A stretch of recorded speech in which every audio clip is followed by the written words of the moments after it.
What is up, ladies and gentlemen? Manny here. Welcome back to another in-depth route analysis. This time talking about a 8A plus called Fthino Manaviko. Really nice classic of the Limeri sector in Leonidio. This is an endurance route, contrarily to the one that we checked out last time, which was a bouldery route. And yeah, we got a really nice perspective, really nice shot on this one. So I thought, why not make another in-depth analysis of this?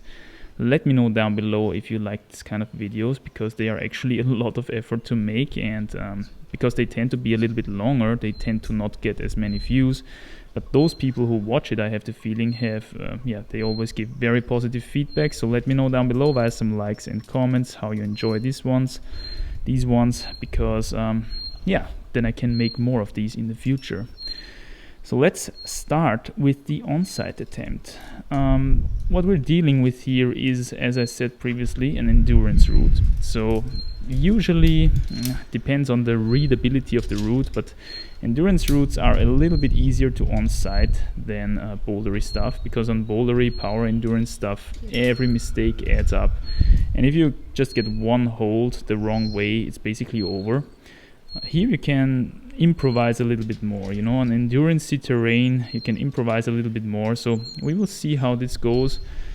Route starts off with some not so easy moves right off the bat, so to say, from the ground up to this ledge on the left up there, where you can essentially no hand rest again. Now at this point I'm not knowing this still, but yeah, just got the second quick draw in and placed my rope in there. Now I'm already climbing to the left, because it makes much more sense to just simply go to the left there. There's also a lot of white chalk spots. Climbing directly here would be a lot harder, because there's almost no holes and no footholds there.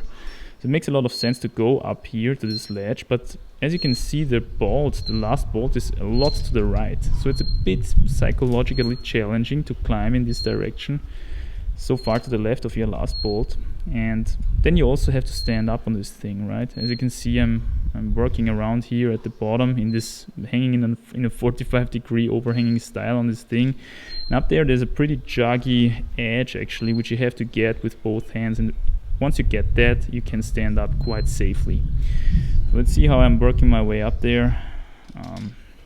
Pulling myself up, checking this hold, nothing. And then I'm finally grabbing this really nice edge there, getting my feet very high. And yeah, then you can stand up essentially and clip the third quick draw, the third bolt. But as you can see, you're pretty high up there already compared to your second bolt that you've got in. So you don't want to fall there, right?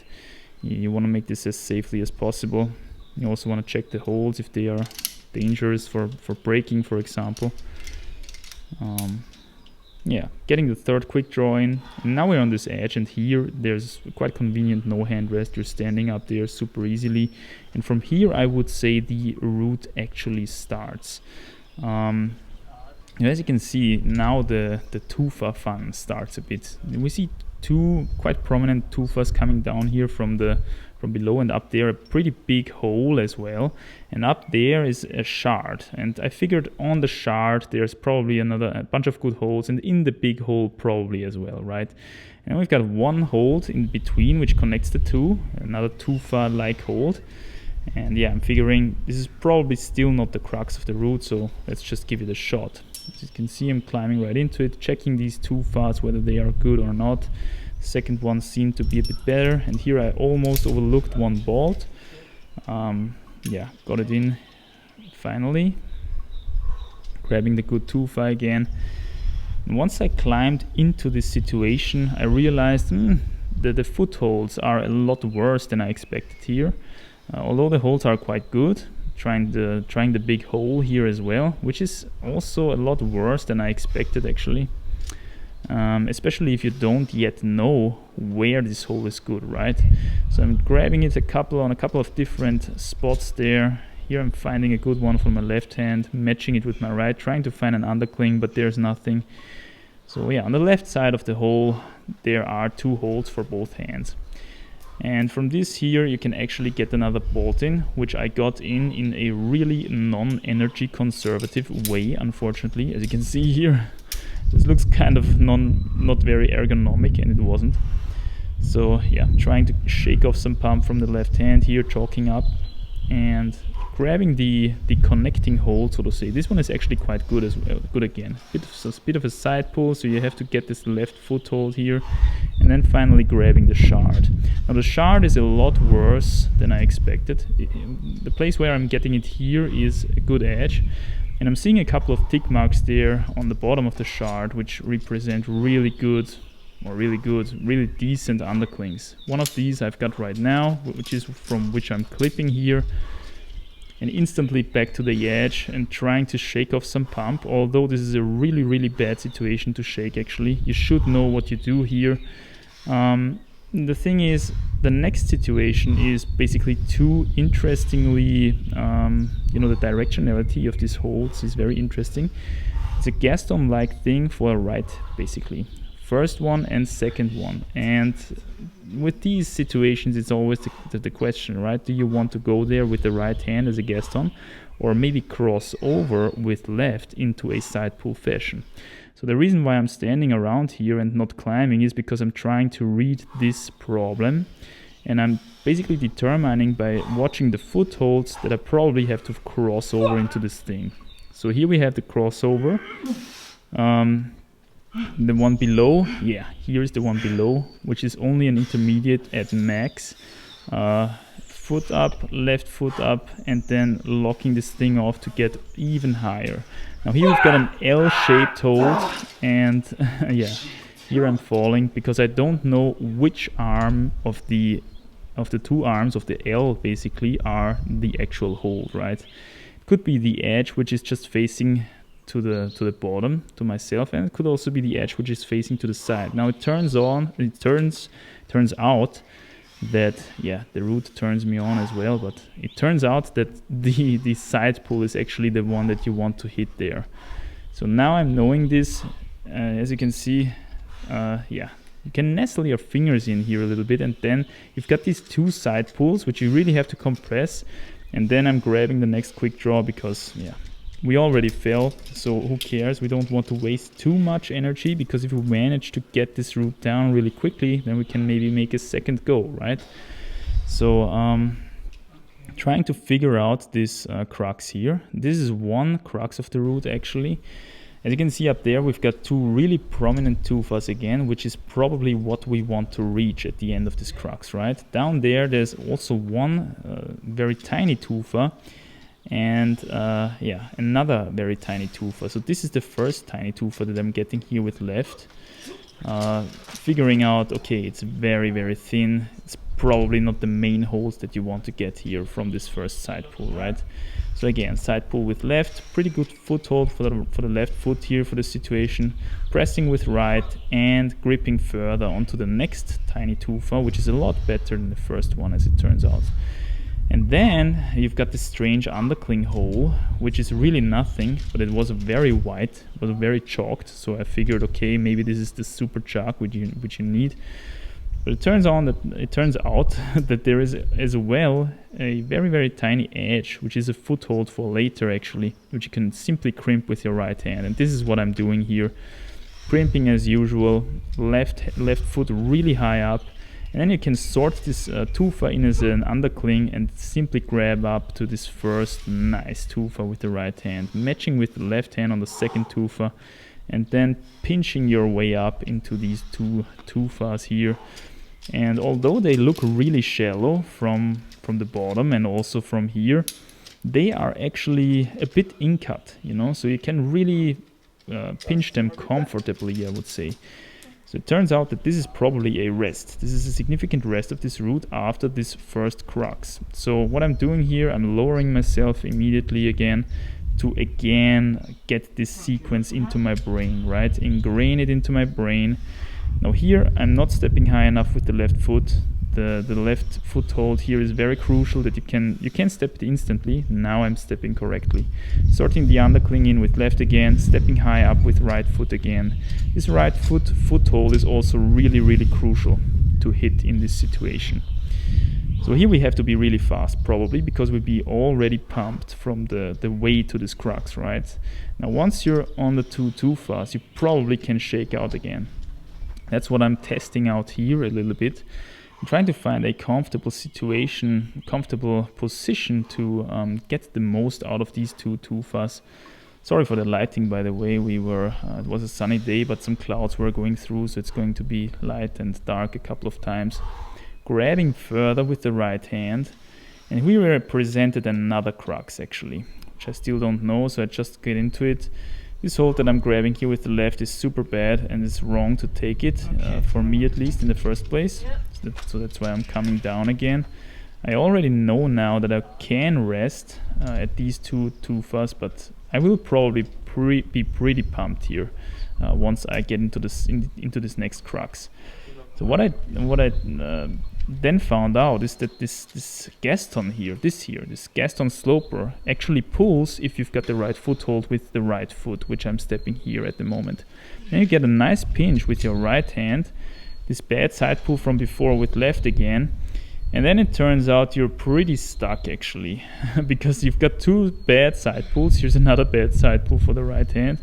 And then it's a dead end because you can't move anymore. You can't release any hand. You can't move any feet.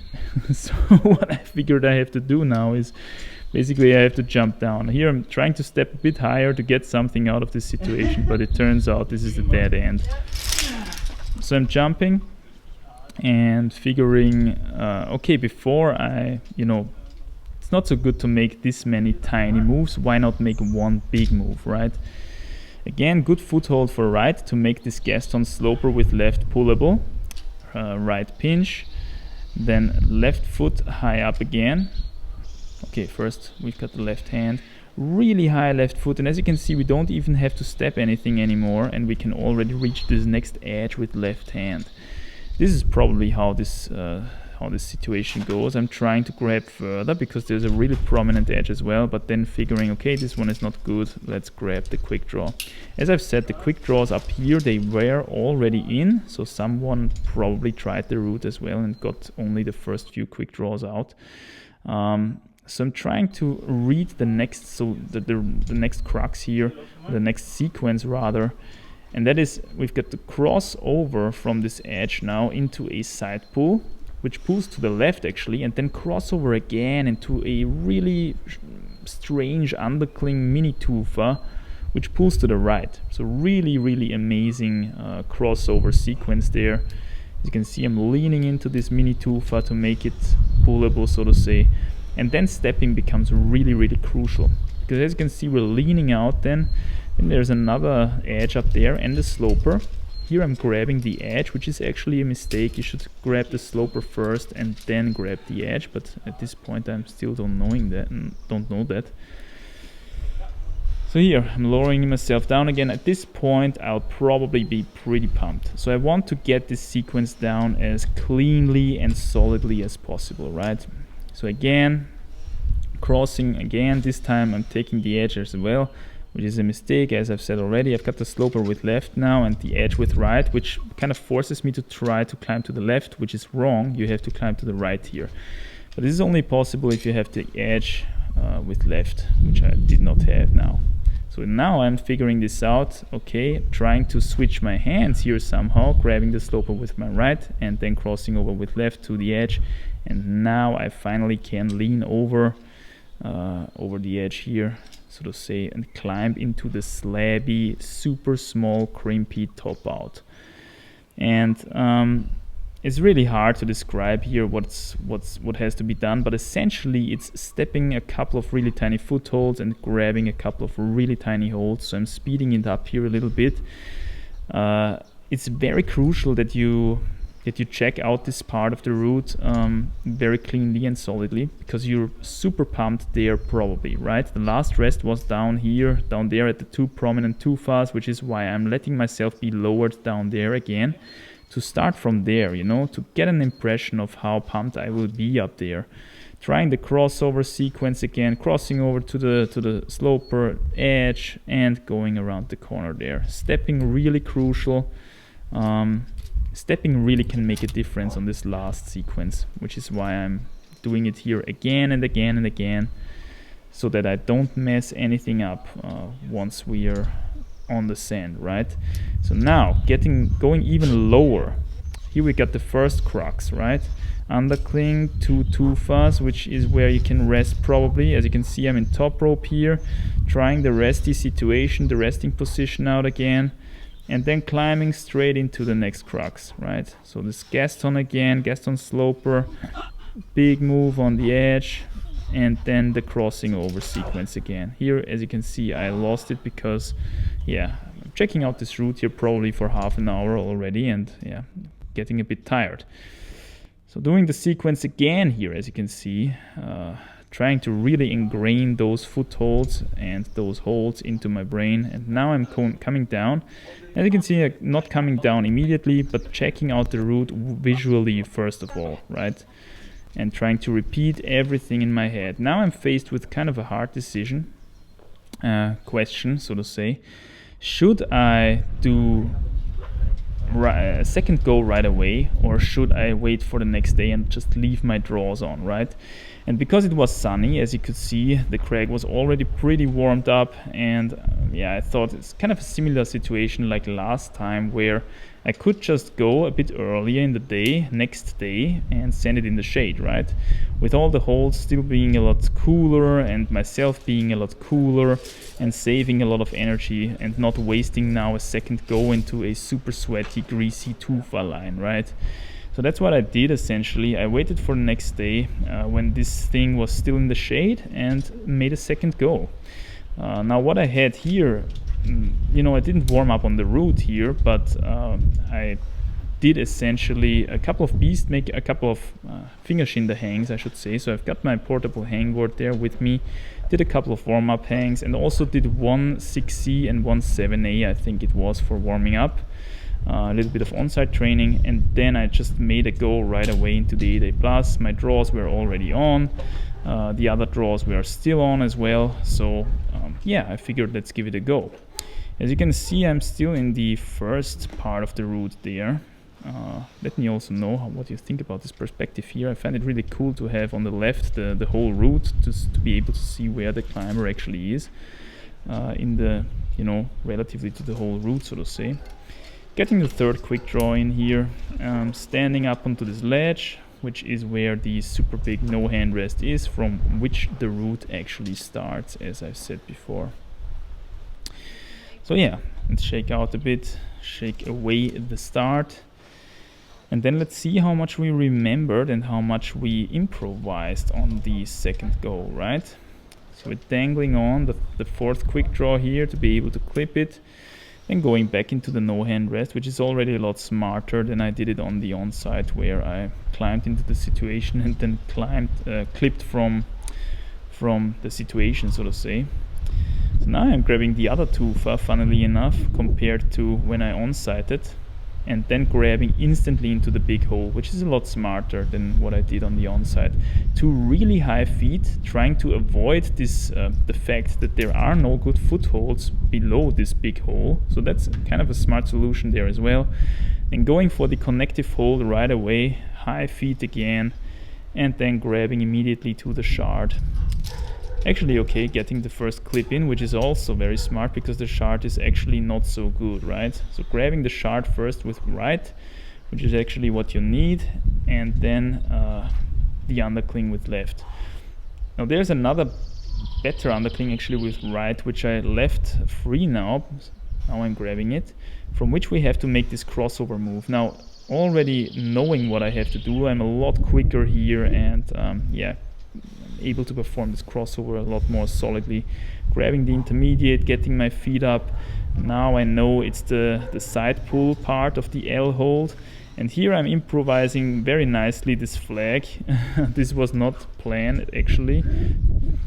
Getting my left foot onto a very prominent foothold to grab further into the better side pull tufa, and again nice stepping here, right foot exactly perfect and left foot already on the high foothold, crimping with right hand this foothold from later, and now sorting in the undercling, getting my right foot onto the prominent foothold to grab the prominent first tufa above here.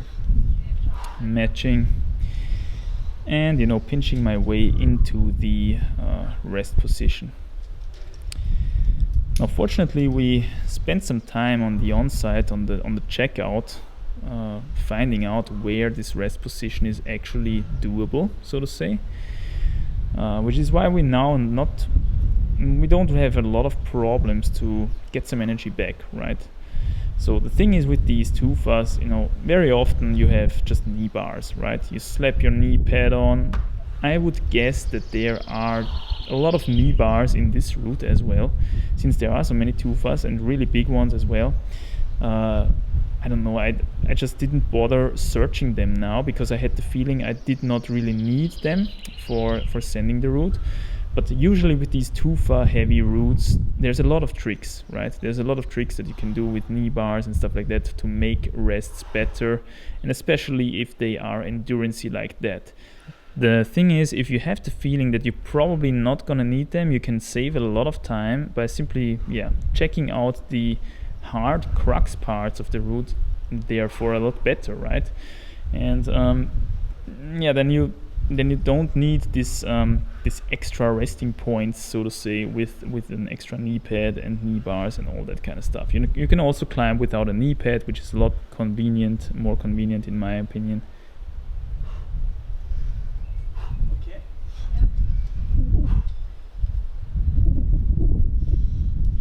So now we're starting into this next crux here. Again, right foothold to make this left Gaston sloper holdable.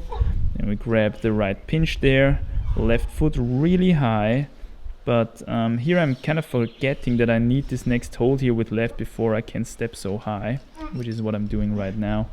Now I'm grabbing the edge with left, really prominent edge, foot switch, and then we're getting the quick draw in, and now the crossover sequence starts again. So first crossover into the side pull undercling there, really nice hold actually, and second crossover into this really strange mini TUFA slot there. It's just an amazing sequence, I think. Crossing over, and then we have to do a bit of stepping work to be able to grab around the corner, and stepping again, keep shaking the right hand, big move up to the sloper. Now we can actually clip the next quick draw, which you could actually skip if you wanted to be really energy conservative. Crossing over again onto the small edge there. And as you can see, now we're deploying the technique, making a move, shaking, making a move, shaking, making a move, shaking. Now I gotta be honest here with you, on the very last slabby part I improvised actually a lot, and it got really close, a lot closer than it would have needed to be, but luckily enough I managed to improvise myself over it. So yeah, it was kind of an additional thrill, I have to say, not being 100% sure what I have to do up there. As you can see, I'm screaming a lot there because it's some tough moves. I made myself some tough exit moves there, which if you really would know what you have to do, it's probably unnecessary. But it worked out, and I have to say, really nice move. I'm really happy about the second go because there was a lot of stuff which I had to remember, and I also had to remember it over the night, right? So let me know if you enjoyed the episode. I'll see you soon in the next one. Bye.